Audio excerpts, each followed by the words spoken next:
May hapon, dag-om na sad, Happy Ninoy Aquino Day, o karon tudloan ta mo mag-dolphin flip.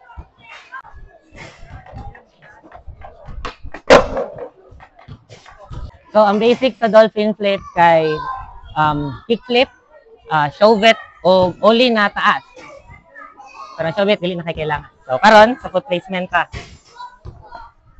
So, goofy man ko, morning out na ko. So, yung ang foot placement ako sa dolphin flip. Kani siya, back foot na ako kay nakapang ollie position.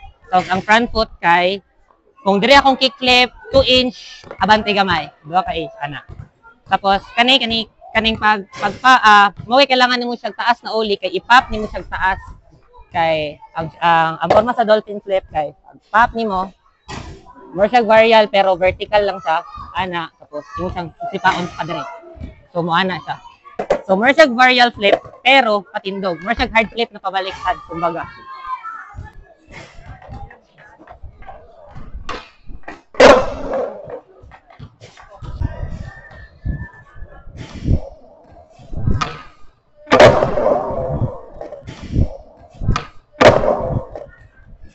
Og mga to tanan, mo rito ang dolphin flip na trick tip, Binisaya. Og ako day sa Aaron, skater day sa Davao.